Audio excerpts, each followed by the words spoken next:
Now we're going to go over choosing your publisher distributor, such as Libsyn, Anchor, Podbean, Buzzsprout, and specifically why I don't believe SoundCloud is a good choice. And this has a lot to do with the concept of your RSS life. The RSS feed has a lifespan to it, and if you decide to transfer it over, it's sort of like trying to migrate an entire website. It's a pain. There's processes and steps, and that's why it's important to choose your platform from the beginning.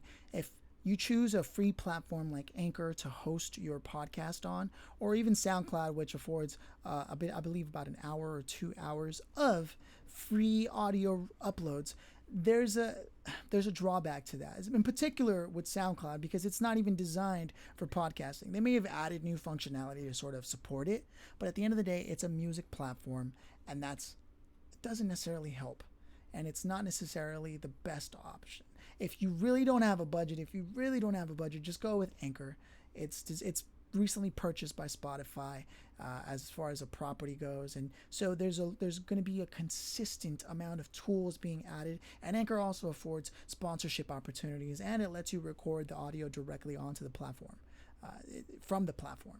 So it's really an all-in-one solution. However, what the professionals use, and when I attended Podcast Movement, which is a convention that a lot of podcasters attend annually, I believe this year it's being hosted remotely. But this convention, there was a speaker there named Rob Welch, who is I believe a co-founder of Libsyn. And Libsyn stands for Liberated Syndication. But Libsyn is a platform that all the pros use, and that includes Joe Rogan and a lot of my clients, and even notable podcasters that you may have heard of who aren't Joe Rogan, which is like Cal Fussman or James Altucher, I also believe uses this. So Libsyn, Liberated Syndication, is the standardized professional choice. And then there's obviously Podbean, Buzzsprout, Blubrry. There's a few others there.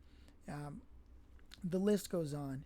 Those platforms are not to be confused with something like Zencastr. Zencastr and Riverside FM are platforms that help you record your audio, but they do not distribute the audio the way Anchor does dually. Zencastr and Riverside.fm are really just the platforms that help you produce the show, record the show, get it on wax, document it, record it, but it doesn't necessarily afford you the option to then publish to the world at large. But with Libsyn, it is a pro option, and it does offer deep analytics. It even offers you, within the back end of it, options to create a personalized app if you only want the podcast to exist for certain people, closed access, whether you're a learning organization or some kind of organization that wants to protect its content, and or you want to gate it with a paid purchase, whatever the case is going to be.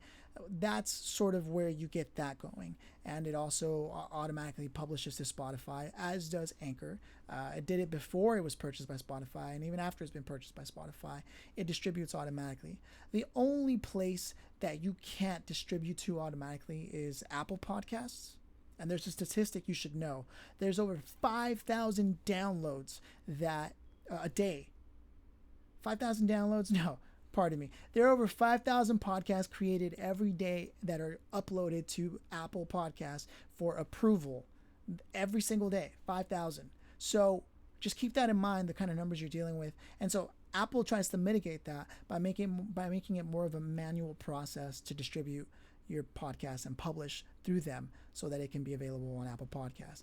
I do believe Google Play and Google Podcasts are two different things, in case you didn't know, and those are two different platforms. So just because you're published automatically using one of the tools like Libsyn, Podbean, or Anchor on Google Podcasts doesn't mean you're on Google Play.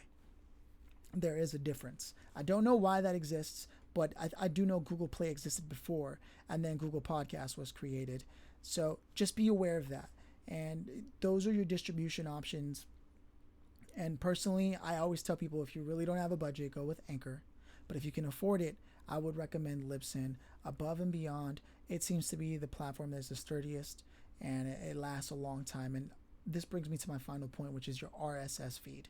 The RSS feed is basically the DNA of your podcast and the history of it. Transferring it over is more painful than it's worth, and it'll cost you a lot of money up front. Let's say you have one episode and you want to transfer from Anchor to Libsyn because you decided to pull the plug on it and move it over. Great, it won't cost you that much because now it has to transfer over audio only like 40 megabytes, which is what you get with like a $20 a month plan on Libsyn. And let's say your audio is, depending on if you uploaded it as MP3, which you should, as opposed to WAV, what ends up happening is it costs you about 4.3 at most, depending on the length of your podcast, 4.3 megabytes out of the 40, right?